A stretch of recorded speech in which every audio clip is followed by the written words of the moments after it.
Homily 61. On Holy and Great, Tuesday of Passion Week, concerning the same beautiful Joseph, how the Ishmaelites sold him to Potiphar, and how he came to reign over Egypt. After Joseph's brothers had sold him, they brought a goat, slaughtered it, and dipped Joseph's robe in its blood.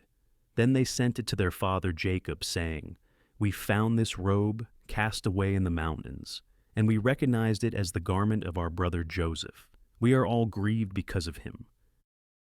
Therefore, Father, we have sent to you this multicolored robe of Joseph's, since we could not find our brother. Recognize it yourself and see whether it is your son's, because we all recognize that it is Joseph's." When Jacob saw the robe of his son, he cried out with weeping and bitter lamentation, saying, "This robe belongs to my son.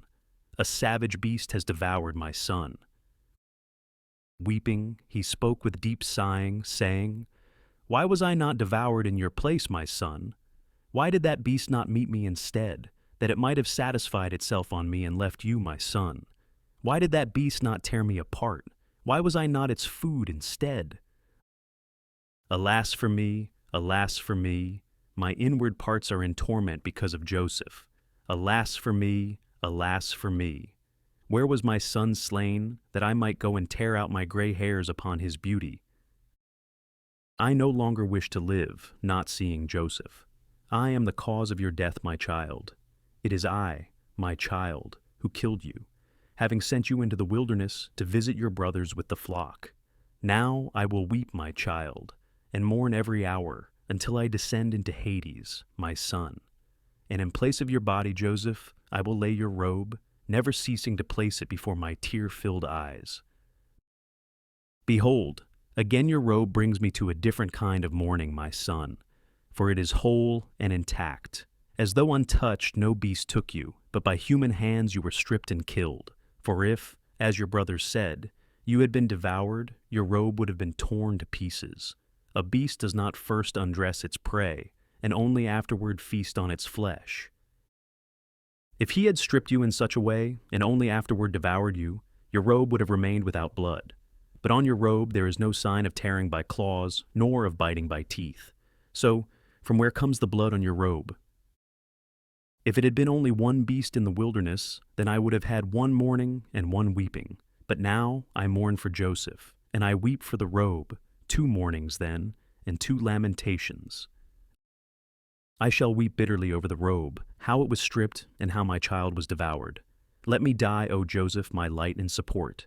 May your robe go down with me into Hades, for I do not wish to see this world, my son Joseph. The Ishmaelites, having taken Joseph, diligently led him into Egypt, thinking that because of his beauty, they would receive much gold from some nobleman. As they were passing through the city, they were met by Potiphar, a eunuch of Pharaoh, the commander of the Egyptian army. And seeing Joseph, he questioned them, saying, "Tell me, merchants, where is this youth from? For he does not bear the same appearance as you, for all of you are Ishmaelites, but this one is beautiful." They answered, saying, "This youth is truly of noble birth and very intelligent." He then gave them the price, as much as they asked, and with love purchased Joseph from them. He brought him into his house and began to examine him, wishing to understand his way of life. But the true branch of the righteous seed of Abraham, Isaac, and Jacob grew in virtue and in much order within the house of Potiphar. He lived with restraint in his eyes, in his words, and in chastity, always having the holy God before his eyes, the all-seeing one, the God of his fathers, who had delivered him from the pit of death and the hatred of his brothers. Yet his heart remained sorrowful for his father Jacob. When Potiphar observed the conduct of the youth and his great understanding and good service, he entrusted everything he possessed into Joseph's hands, and he did not concern himself with anything that was his except for the bread which he ate at the table. For his master knew that the Lord was with him, and that whatever he did, the Lord made prosper in his hands. And the Lord blessed the house of the Egyptian for Joseph's sake, and the blessing of the Lord was upon all that he had, both in the house and in the fields. The wife of his master, seeing that Joseph was handsome and intelligent, was wounded in her heart with satanic love and greatly desired to be with him. She sought to drag that pure one, that true fountain of chastity, into the pit of adultery. Daily.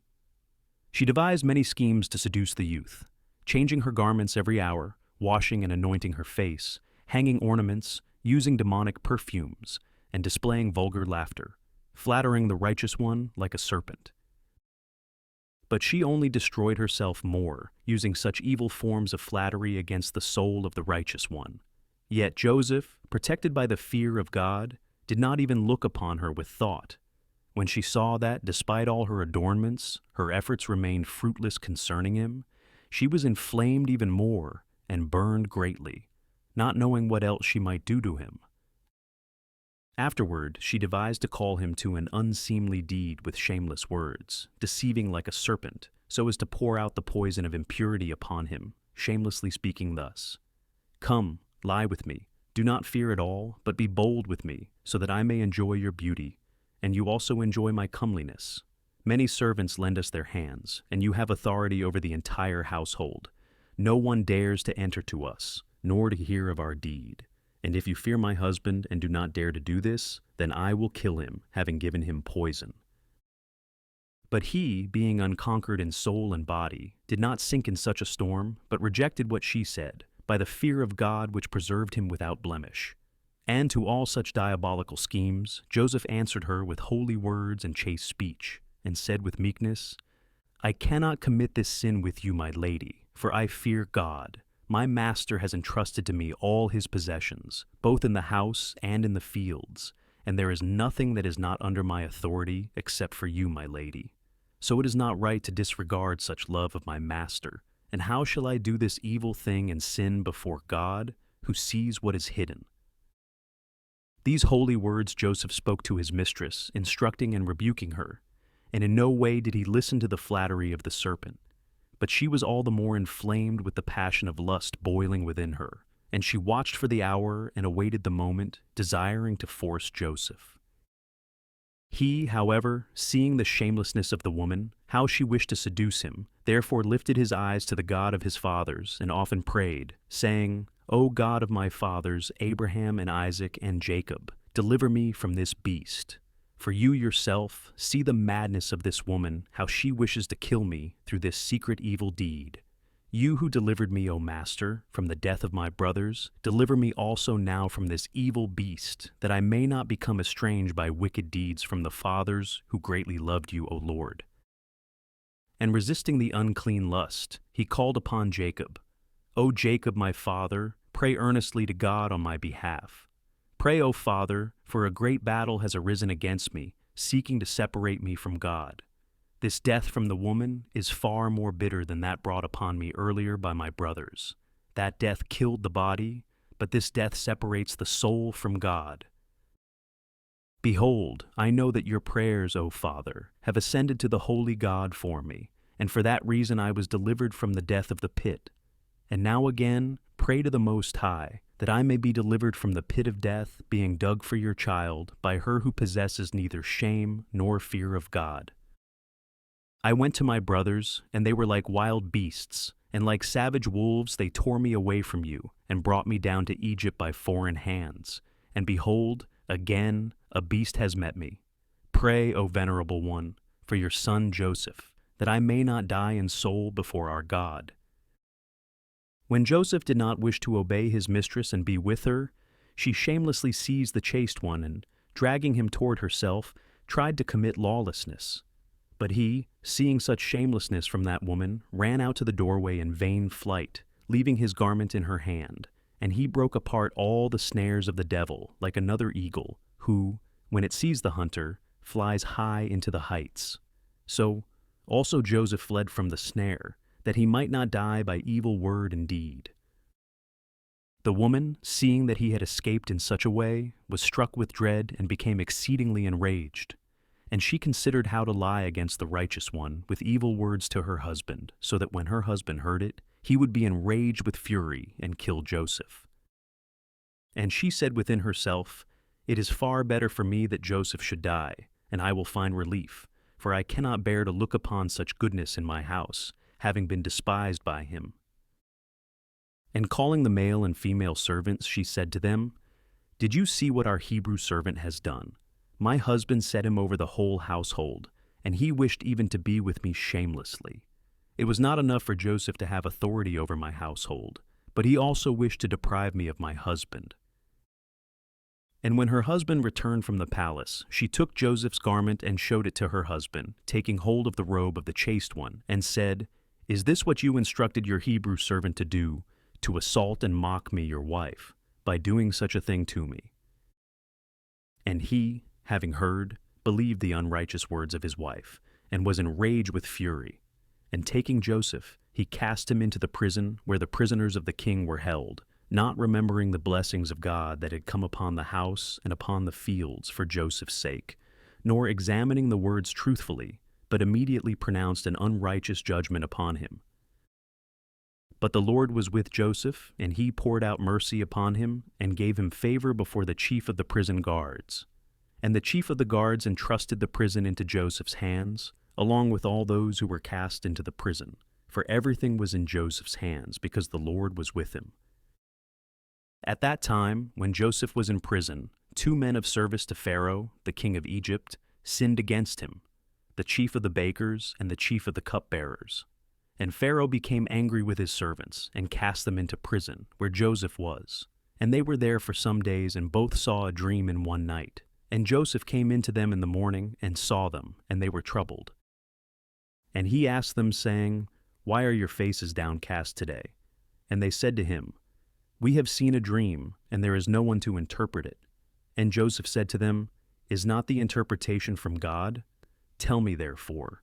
And the chief of the cupbearers said, "In my dream there was a vine before me, and on the vine were 3 branches, and it was budding and brought forth sprouts, ripe clusters of grapes. And Pharaoh's cup was in my hand, and I took the grapes and pressed them into the cup, and I gave the cup into Pharaoh's hand. And Joseph said to him, 'This is the interpretation of it. The 3 branches are 3 days. After 3 days Pharaoh will remember your position, and will restore you again to your former office of cupbearer. And you will place Pharaoh's cup in his hand, according to your former rank, as you were a cupbearer.' And the chief of the bakers also told his dream to Joseph. 'It seemed,' he said, 'that I held 3 baskets of bread on my head, and in the uppermost basket were all kinds of baked food that Pharaoh eats, the work of a baker, and the birds of the sky ate them from the basket that was on my head.' And Joseph answered and said to him, 'The 3 baskets are 3 days. After 3 days, Pharaoh will take away your head from you and hang you on a tree, and the birds of the sky will eat your flesh from you.' And to the chief of the cupbearers, Joseph said, 'Remember me when it shall be well with you, and you will show mercy upon me, and make mention of me to Pharaoh, and bring me out from this stronghold, for I was stolen by theft from the land of the Hebrews, and here I have done nothing evil, but I was cast into this prison. O sacred seed, O chosen seed, O blessed one, why do you seek help from a dying man? Having left God, do you entreat a man? Have you not experienced God's help? Why are you faint-hearted? God gives kingdom and glory when he himself desires.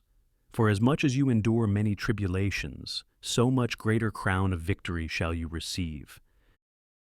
And it came to pass on the 3rd day, which was Pharaoh's birthday, and he made a feast for all his servants. And he remembered the chief of the cupbearers and the chief of the bakers among his servants. And he restored the chief of the cupbearers to his office, and he gave the cup into Pharaoh's hand. But the chief of the bakers he hanged on a tree, as Joseph had interpreted to them. And the chief of the cupbearers did not remember Joseph, but forgot him. And after 2 years, Pharaoh saw a dream. It seemed to him that he stood by the river, and behold, from the river came up 7 cows, beautiful in appearance and choice in flesh, and they grazed along the bank. And another 7 cows came up after them, ugly in appearance and thin in body, and they grazed together with them and devoured them. And he saw a second dream, and behold, 7 ears of grain came forth from one stalk, choice and good. And another 7 ears, thin, sprang up after them and devoured those. And Pharaoh arose in the morning, and his soul was troubled. And having called all the interpreters of Egypt and all his wise men, he told them his dream, but there was no one who could interpret it for Pharaoh. Then the chief cupbearer remembered Joseph and said to Pharaoh, "Just as he interpreted it to us, the chief baker and me, so it happened. I was restored to my office, and he was hanged." Then Pharaoh, having sent, called for Joseph and said to him, "I saw a dream, and there is no one to interpret it, but I have heard it said of you that you hear dreams and interpret them." And Joseph answered Pharaoh and said, "Without God, there will be no answer of salvation for Pharaoh." Then Pharaoh recounted his dream to Joseph. And when Joseph heard it, he said to him, "The dream of Pharaoh is one. What God is doing, he has shown to Pharaoh. The 7 good cows and the 7 good ears of grain signify 7 years of abundance, and the 7 lean cows and the 7 thin ears signify 7 years of famine." The dream was repeated to Pharaoh twice, because the word is certain from God, and God will hasten to do it. Now, therefore, look for a man who is wise and understanding, and set him over the land of Egypt. Now, therefore, let Pharaoh appoint overseers throughout the land, so that they may gather grain under Pharaoh's authority. And there shall be food preserved for the land, for the 7 years of famine which are to come, so that the land may not be destroyed in the famine. And the word was pleasing before Pharaoh and before all his servants. And Pharaoh said to all his servants, "Shall we find a man such as this, in whom is the Spirit of God?" And Pharaoh said to Joseph, "Since God has shown you all these things, there is no one wiser and more discerning than you. You shall have authority over my household, and all my people shall obey your word. Only in the throne will I be greater than you." And Pharaoh said to Joseph, "Behold, I set you this day over all the land of Egypt." And Pharaoh took the ring from his hand and placed it on Joseph's hand, and he clothed him in a robe of crimson and placed a gold chain around his neck. And he seated him in his 2nd chariot and commanded that it be proclaimed that he was first after himself. To our God be glory, now and ever, and unto the ages of ages. Amen.